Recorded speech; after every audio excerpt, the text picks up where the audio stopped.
Good morning, Somerville. I'm Brianna Goppert. And I'm Heather Davis. Today is Friday, December 10th. And Wave TV starts now.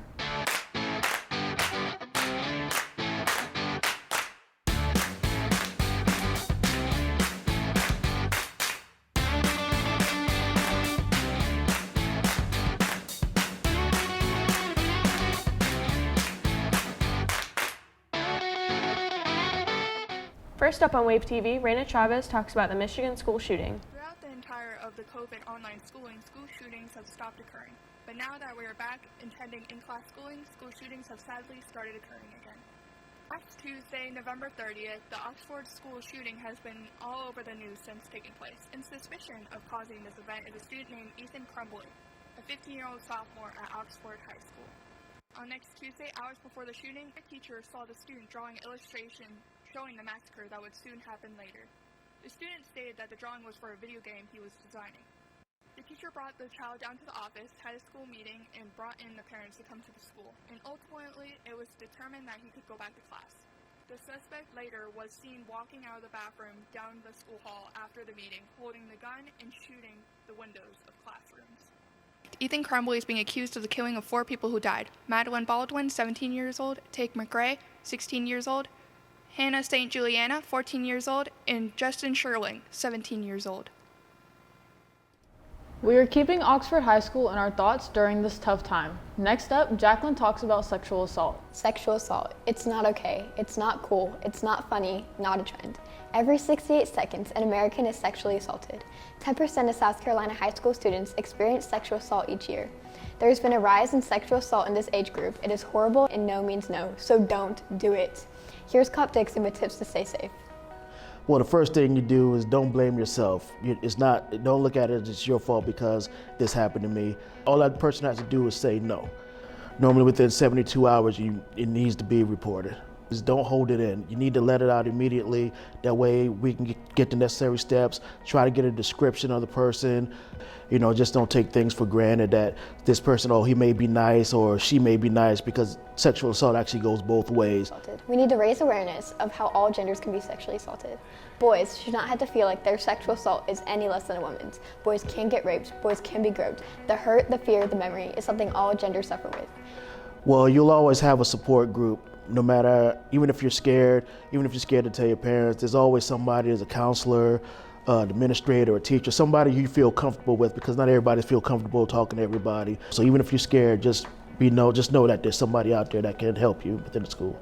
We have so many caring counselors here, and there are so many people of authority who want the best for you and who want you to get the help that you need and deserve. Here's the numbers to call or text if you need any help with this issue. I know it hurts, but I promise you'll be okay. Stay safe, Somerville. For Wave TV, I'm Jacqueline Holmes. We are here for you. We're here for you. We're here for you. We are here for you. We are always here for you. We love you, we care about you, and we are great listeners. Please keep these tips in mind, and remember, there is always someone you can talk to. Superintendent Joe Pai is retiring after 52 years in education. Patrick Bailey gets his story. I guess my biggest accomplishment was becoming an educator. This year will be Superintendent Joseph Pai's last, ending a 22-year term as superintendent of the district. In that time, he's seen 11 schools built and hundreds of thousands of students fill them. But he feels the biggest gift has been the staff that supports him. You can't be superintendent of anything if you don't have the cast to lift you up. There's no district to work in better than this one. This is a heavenly place. Mr. Pai has led the district through several Palmetto's Finest Awards, starting with newly established Flowertown Elementary.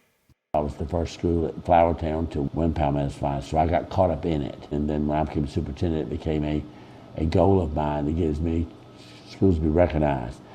He's had multiple awards, including being named South Carolina's Superintendent of the Year in 2012. But his proudest achievement was the construction of Pai Elementary. It was an honor to receive, but an uphill battle to put into action. We couldn't find a place in the community we wanted it. I found this elderly man who wouldn't sell it to anybody, wouldn't even talk to us. So we go out to lunch, he takes me out to the place. All of a sudden he just said, listen, I like you, I like what you represent, I'm tired of dealing with developers. From there, he was instrumental in the development. I went out personally and marked all the trees myself. I also positioned where I felt the school would best be. I picked the plan for the school, picked the colors for the school.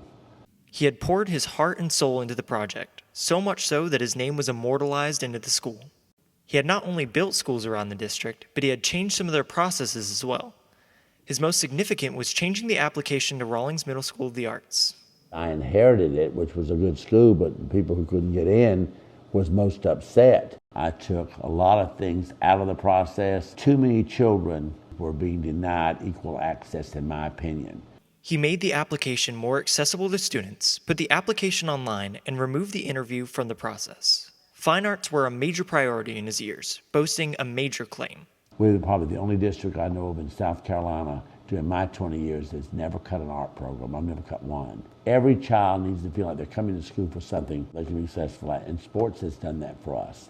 But how many spots are there for sports? I think the opportunity for music and art and all and drama could be greater. His philosophies are what give him such a large place in our hearts. He will be leaving a loving memory in all of our lines, and he will always have a place in the district. Mr. Pai has one last thought to share.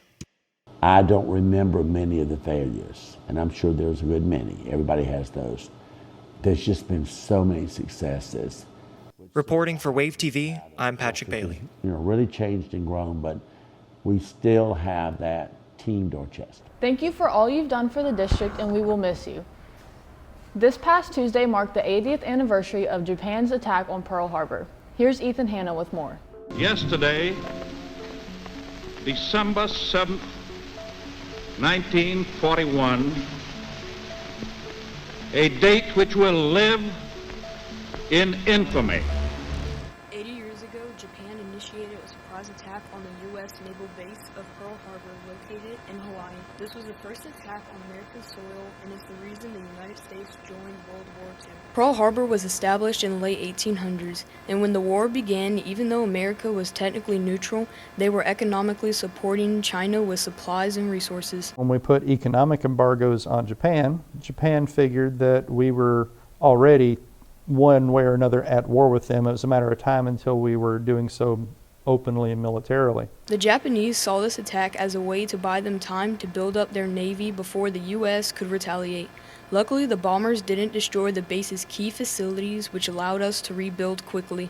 Instead of finishing the job of destroying the facilities of Pearl Harbor, which could have bought the Japanese as much as a year or a year and a half, they canceled that and went home, which was very fortunate for the Americans because some of the carriers they were looking for were actually returning to port. Americans took great offense to this attack and unified with a hatred against Japan, forming a movement that revolved around the slogan, "Remember Pearl Harbor." The idea of the sucker punch against the Americans at Pearl Harbor combined to create an American attitude toward the Japanese that they were perhaps less than human. It makes it possible decades later for Americans to even embrace the idea of nuclear war where you exterminate an entire country's entire population. So this was a really significant event. Even though the attack happened 8 decades ago, there are still ways to honor those who lost their lives that day. The picture behind my head is a Google Earth view of the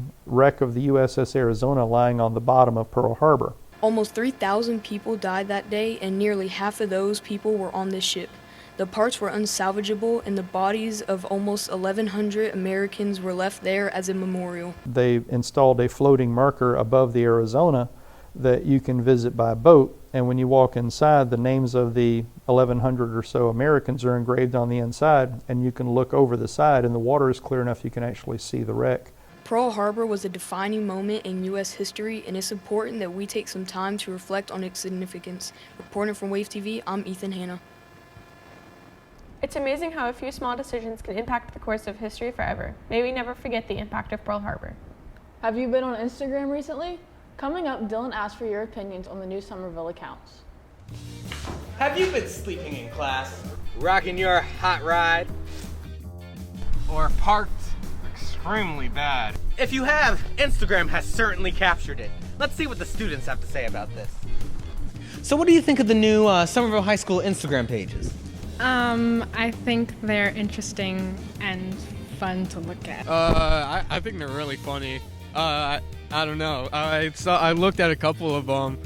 I'm just like, how do you just park, get out of your car, look at it, and be like, okay, that's fine. Some people have a theory that when Christmas comes, Santa will post some pictures to the Somerville Sleepers. What do you think about that? I've never heard of that, but I think that'd be pretty interesting to see. So what do you think of the new Somerville High School pages? They're pretty cool. I mean, I like the Somerville Hottest one. That one's pretty funny. A few of my friends are on there. I'm on there, so I mean. Oh, you are on there? I'm on the Somerville Hottest. I was almost on the Bad Drivers one, but my friend decided not to send a picture, so pretty happy about that. Oh, lucky for your friend. Now he has blackmail. Yeah, I suppose, yeah. So what do you think of the whole new Somerville High School Instagram pages? Bad parking. I fear being on that one so much because I cannot park.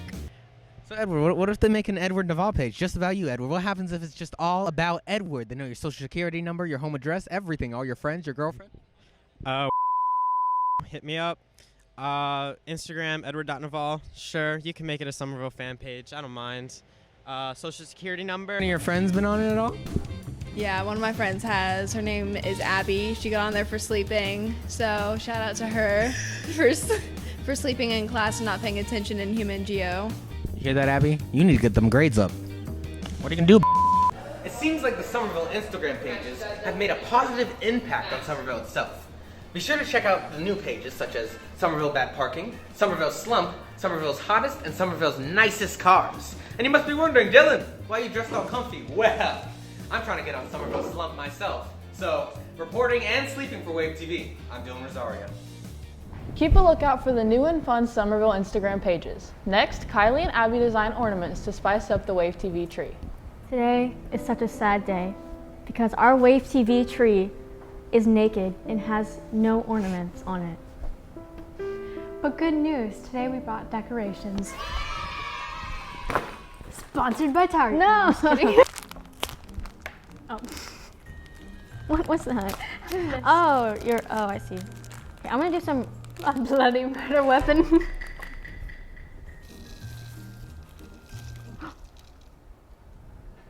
Kylie. Oh, it's looking good though. It's looking very red.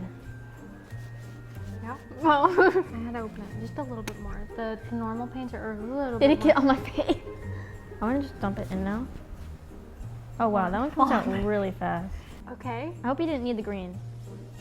No, I hope you don't need the red because I used all the red. I can't get it to spread out. I don't know how you did that. I don't know. It took so much time.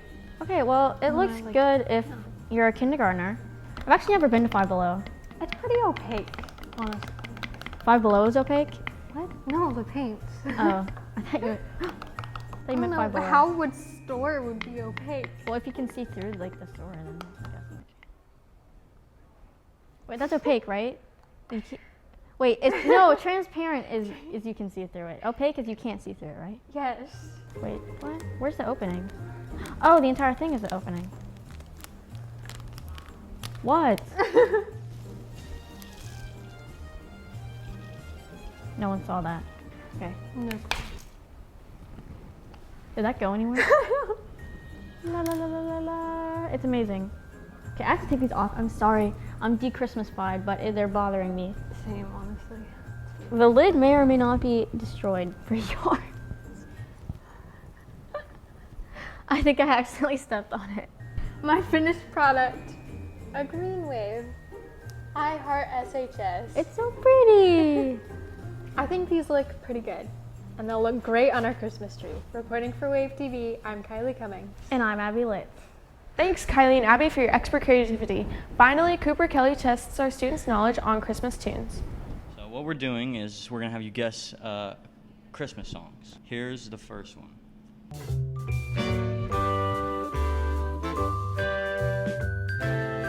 Frosty the Snowman. That is correct. Good job. Right here, buddy.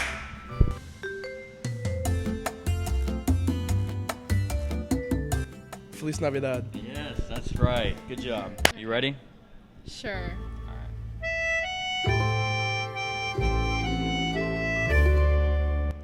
Rudolph and the Red-Nosed Reindeer, or Rudolph the Red-Nosed Reindeer. There you go. Good job. Good job. I'm going to have you guess a Christmas song. I don't hear nothing. All right, well, I'm about to play it for you. I don't hear nothing. All right, you ready? Born ready. Santa Claus is coming to town. That is correct. All right, come Spot on.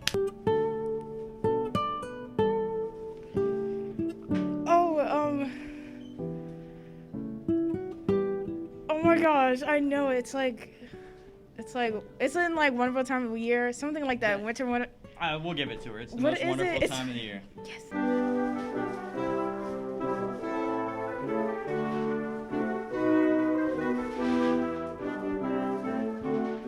I don't know the name of it. I know the words. Is it just "We wish you a Merry Christmas"? That is it. Okay. That is it. Hey, let me see if you can get All this right. one. All right. And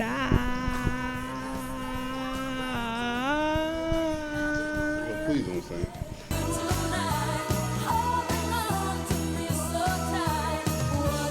Clearly, y'all know your Christmas tunes. That's all we have for you today. See you next week.